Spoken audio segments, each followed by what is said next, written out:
앵커 제조업 취업자가 늘면서 지난달 취업자 수 증가 폭이 넉 달 만에 30만 명대를 회복했습니다. 또 이번 지표엔 최저임금 인상 영향이 처음으로 반영됐는데요. 고용에 별 영향을 주지는 않은 것으로 나타났습니다. 김경진 기자가 보도합니다. 리포트 통계청이 발표한 고용 동향을 보면 지난달 취업자 수는 1년 전보다 33만 4천 명 증가했습니다. 지난해 9월부터 20만 명대로 둔화됐던 취업자 수 증가 폭이 넉 달 만에 30만 명대를 회복한 겁니다. 취업자 증가는 제조업과 건설업이 견인했습니다. 반도체와 조선업을 중심으로 제조업 취업자가 늘어났고 아파트 입주 물량 증가로 건설업 취업자도 늘어났습니다. 한편 숙박 및 음식점업은 전달보다 감소 폭이 줄어 최저임금 상승에 따른 해고 사태는 없었던 것으로 나타났습니다. OECD 비교 기준인 15-64세 고용률은 66.2%로 1년 전보다 0.7%포인트 상승했습니다. 실업자 수는 102만 명으로 7개월 만에 다시 100만 명을 넘어섰지만 실업률은 3.7%로 1년 전과 같았습니다.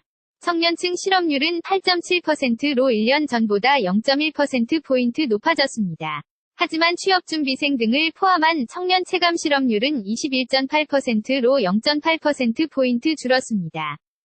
정부는 제조업 취업이 늘면서 20대 후반의 취업준비생이 줄어들어 체감 청년 실업률이 개선됐다고 설명했습니다.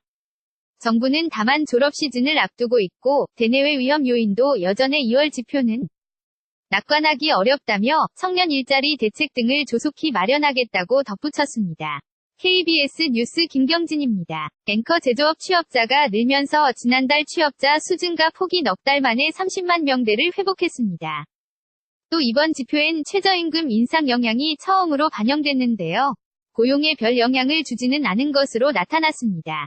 김경진 기자가 보도합니다. 리포트 통계청이 발표한 고용 동향을 보면 지난달 취업자 수는 1년 전보다 33만 4천 명 증가했습니다.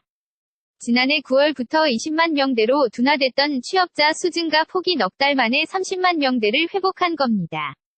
취업자 증가는 제조업과 건설업이 견인했습니다. 반도체와 조선업을 중심으로 제조업 취업자가 늘어났고 아파트 입주 물량 증가로 건설업 취업자도 늘어났습니다. 한편 숙박 및 음식점업은 전달보다 감소 폭이 줄어 최저임금 상승에 따른 해고 사태는 없었던 것으로 나타났습니다. OECD 비교 기준인 15-64세 고용률은 66.2%로 1년 전보다 0.7%포인트 상승했습니다. 실업자 수는 102만 명으로 7개월 만에 다시 100만 명을 넘어섰지만 실업률은 3.7%로 1년 전과 같았습니다. 청년층 실업률은 8.7%로 1년 전보다 0.1%포인트 높아졌습니다. 하지만 취업준비생 등을 포함한 청년 체감 실업률은 21.8%로 0.8%포인트 줄었습니다. 정부는 제조업 취업이 늘면서 20대 후반의 취업준비생이 줄어들어 체감 청년 실업률이 개선됐다고 설명했습니다. 정부는 다만 졸업 시즌을 앞두고 있고 대내외 위험 요인도 여전해 2월 지표는 낙관하기 어렵다며 청년 일자리 대책 등을 조속히 마련하겠다고 덧붙였습니다.